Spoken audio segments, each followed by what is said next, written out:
Assalamualaikum warahmatullahi wabarakatuh. Alhamdulillah, wassalatu wassalamu ala rasulillah wa ala alihi wa sahbihi wa mawalah, amma ba'du. Telah berkata di dalam kitab Jami'il Usulil Auliya yang telah ditulis oleh beliau at-ta'lif atau mu'allif dalam kitab Jami'il Usulil Auliya, beberapa kata-kata mutiara oleh para aulia, para ulama atau jumhur atau jamaahirul ulama dan para aulia, seperti dawuhnya Al-Imam Najmuddin dan beberapa tokoh-tokoh yang lain yang menerangkan tentang asy-syariah. Asy-syariah itu diumpamakan kayak perahunya. Adapun buah daripada syariah, an-natijatus syariah wa huwa thariqah.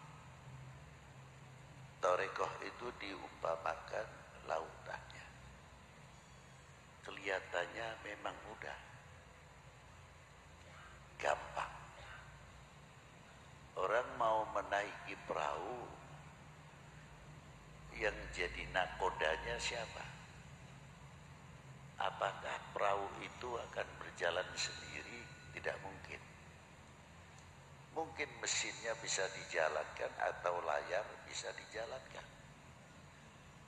Tapi tanpa nakoda ataupun tanpa kapten kapal juga sama. Bisa nyasar, bisa ngantem karang, tidak tahu situasi, ini akan terjadi gelombang yang cukup besar atau tidak. Dan bagaimana keadaan penumpang yang ada di dalam safinah atau perahu itu sendiri, mampu atau tidak kalau gelombang itu besar. Ada yang pusing, juga bisa yang tidak kuat, muntah-muntah dan sebagainya. Itu pasti insya Allah begitu. Nah, siapa beliau-beliau yang nakoda atau kapten kapalnya? Ya tidak lain. Di dalam syariah pun ya ulama-ulama yang luar biasa yang ada di dalam safinah. Tidak begitu saja perahu itu akan jalan sendiri. Umpamanya tekanan angin ini berapa? Datang dari mana? Ini akan terjadi gelombang yang besar. Kalau kita yang awam sebagai penumpang oke saja. Yang penting kapalnya tidak bocor. Yang penting kapalnya bisa menyampaikan tujuan, insya Allah. Kalau syariat itu pasti biidznillah. Namun kita ditantang belajar naik perahu kapan? Seperti contohnya apa? As-sholah dan lain sebagainya. Setelah sholat tahu bagaimana caranya niat. Bisakah atau tidak sebelum sholat hati kita itu sudah hudur kepada Allah Subhanahu wa ta'ala? Ataukah menerima sholat itu sebagai beban? Atau tidak?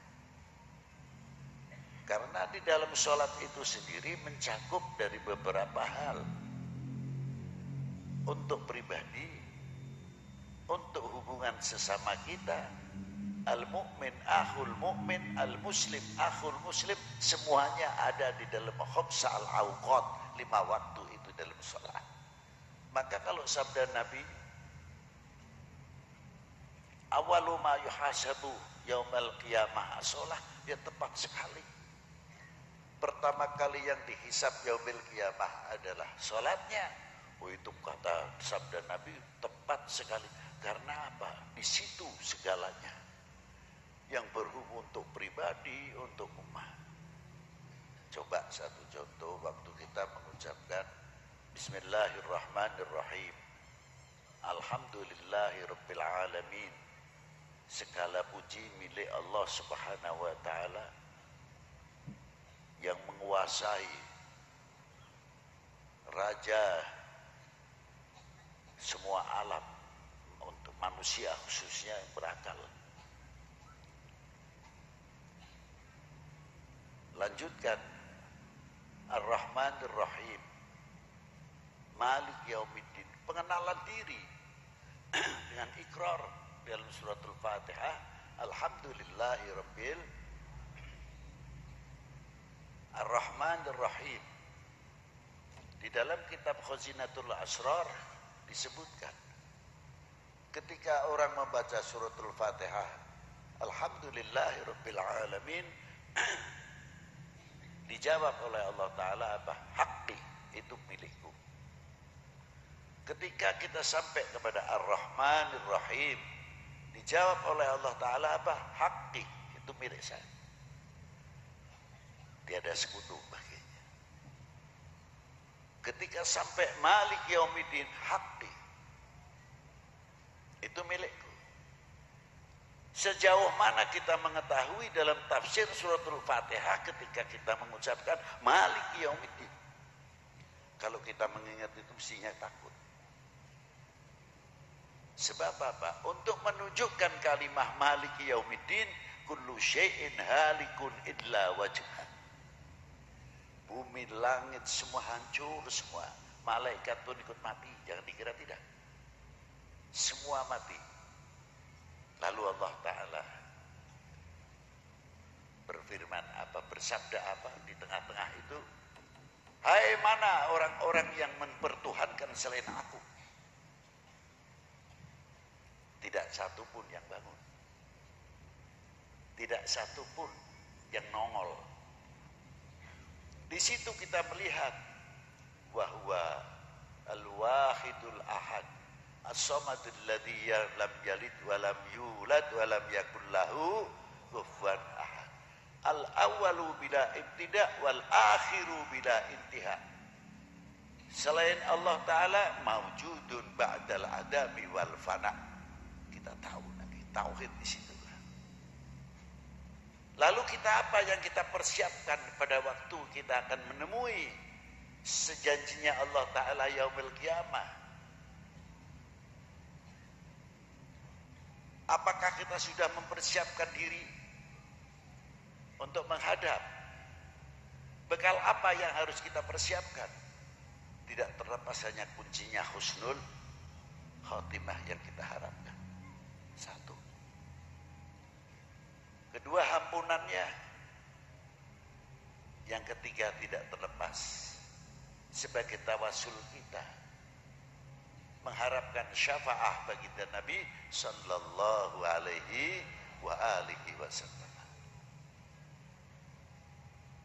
Lalu terusnya, iyyaka na'budu wa iyyaka nasta'in. Kepadamulah aku menyembah dan kepadamulah kami meminta pertolongan. Kalimahnya pakai jamak, bukan pakai kalimah mufrad. Asalnya nahnu. Kalau nahnu na'budu. Tapi kalau sendirian kalimah mufrad a'budu. Dibimbing oleh Allah Ta'ala menggunakan kalimah nahnu. Malik Yaumiddin, iyyaka na'budu wa iyyaka nasta'in. Setiap lubuk mukmin harus mempunyai i'tiqad.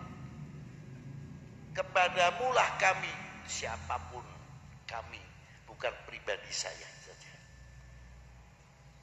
Dan kita ini pernah mengajarkan kepada nahnu lil ahlil bait lil aulad wal abna wal banat. Kita mengajarkan kepada anak-anak generasi kita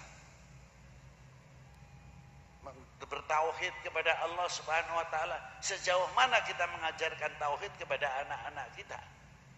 Jauh daripada dunia kesyirikan-kesyirikan. Sudah sampai mana kita mengajarkan? Dan ketika kita menyebutkan wa iyyaka nasta'in, merasa tidak kalau kita ini golongan yang lemah? Sadar tidak ketika kita mengucapkan iyyaka na'budu wa iyyaka nasta'in sambil begini, saya mampu, saya kuat. Begitu enggak kira-kiranya? Malu mestinya ketika kita menyebutkan iyyaka na'budu wa iyyaka, kita lemah, dhaif. Siapa yang paling bisa menolong? Hanyalah Engkau ya Allah. Seandainya dia penyakitan, siapa yang bisa menyembuhkan? Hanyalah Engkau ya Allah. Adapun kita kena penyakit, kita ridho, untuk menambah keridhaan pahala kita ikhtiar. Entah itu minum obat, tapi hati-hati. Jangan sampai kita mempunyai kesyirikan di dalam minum obat atau datang ke dokter. Kalau saya tidak datang ke dokter si A, mana mungkin saya sembuh. Ini bahaya. Jadi maaf saja, kalau mau berbicara syirik, kuburan jadi sasaran saja. Jangan. Oh, kalau kita tidak makan, mati. Apa yang menentukan mati hidup? Nasi. Atau yang menyembuhkan penyakit kita ini obat? Mana? Bukan Tuhan. Ikhtiar untuk menemukan, kita kenal kepada yang menyembuhkan. Itu obat-obatan.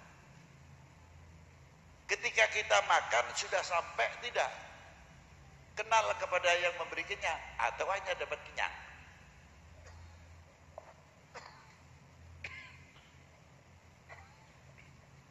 Itu satu contoh. Coba kalau kita makan, belajar kenal kepada yang memberikan kenyang. Siapa? Allah wahdahu la syarikalah. Bimbingan, tarbiyah dalam suratul Fatihah untuk kita semuanya. Sudah tahu masalah hal ini?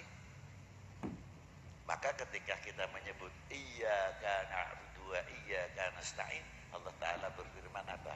Itu milikmu, itu hakmu.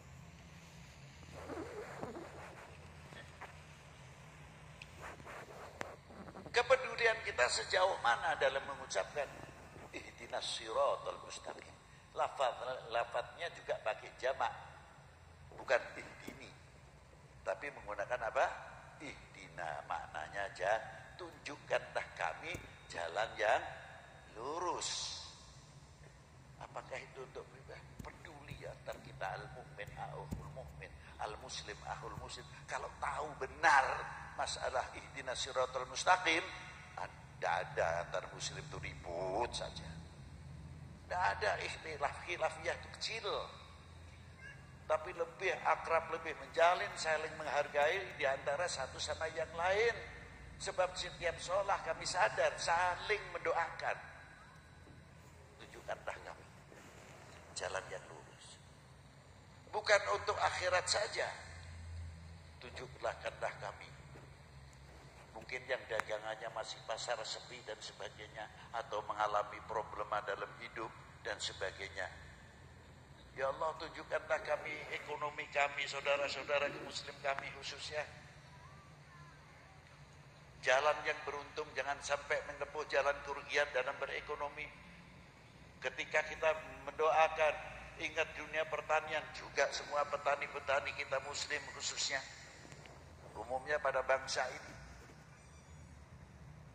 Tunjukkanlah kami jalan yang lurus dalam dunia pertanian, sehingga dengan yang baik kita akan menjadi negara, bangsa yang mempertahankan ketahanan pangan. Bukan sekadar kita bicara tentang ketahanan pangan saja, tapi kita dilambari fondasi dengan tauhid kepada Allah Subhanahu wa taala, karena negara kita itu luar biasa. Dengan Pancasilanya, dengan apa sila pertama, ketuhanan yang maha, lo itu hebatnya di situ. Ikhtiar tetap. Ihdinas siratal mustaqim. Saudara kita yang di rumah sakit mungkin masih sakit. atau dalam sakaratul maut, banyaknya doa kita ini hingga mencapai martabat husnul khatimah karena doa. Tunjukkanlah jalan yang lurus saudaraku yang masih sakit ya Allah, semoga diampuni dan mendapatkan husnul. Sangat luas kalimah ihdina, bukan untuk mendoakan umat Islam atau untuk bangsa Indonesia saja, tapi yang dari Haromen, Afrika, semua tercakup dalam kalimah ihdina siratal ladzina an'amta 'alaihim minan nabiyyin was-siddiqin wasyuhada hebatnya. Itu diantaranya. Nah, kalau kita sudah mengetahui yang demikian, ya luar biasa.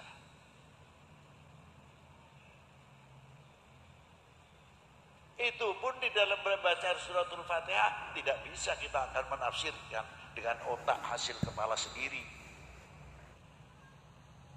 Harus kita punya guru hingga tahu dan sebagainya. Wudu pun sama, harus punya guru. Itulah diantaranya kalau tidak as-safinatu kal syari'atu kasafinah, bahwa syariah itu seperti perahu. Jadi ilmunya kita naik perahu sudah tahu, apalagi kalau kita kembali at-tariqatu kal bahr. Tariqah itu bagaikan lautan. Mengapa bagaikan lautan? Yang mengantar kita kenal kepada Allah dengan melalui jalur tariqah. Baru kita tahu begitu luasnya kekuasaan Allah Subhanahu. Itu diantaranya. Nanti kita akan ketemu buahnya daripada tariqah adalah mutiara yang luar biasa, adalah hakikat. Apa maksudnya hakikat? Kita menemukan mutiara al-akhlaq wal adab kepada Allah Subhanahu wa ta'ala. Kalau kita memahami dalam suratul Fatihah dan kita memahami apa yang ada kandungan dalam suratul Fatihah, sangat luar biasa.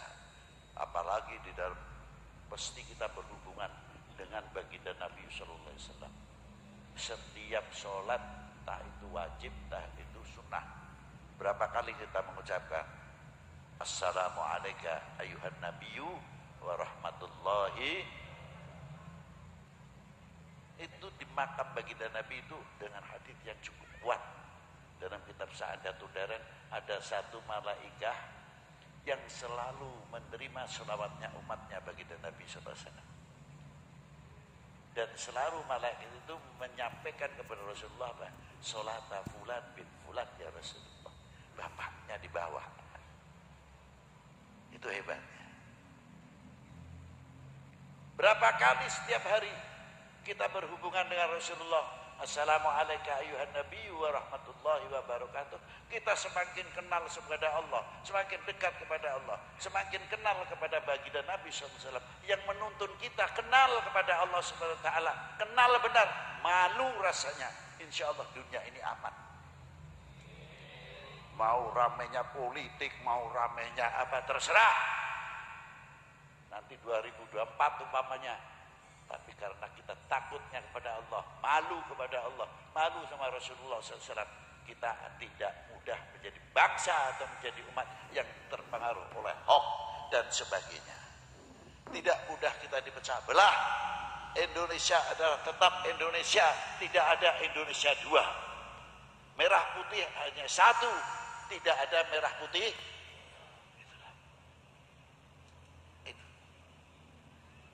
Maka dari itu, mari kita memperbanyak pendekatan-pendekatan diri kita kepada Allah Subhanahu wa ta'ala dan kepada Rasulullah sallallahu alaihi wasallam.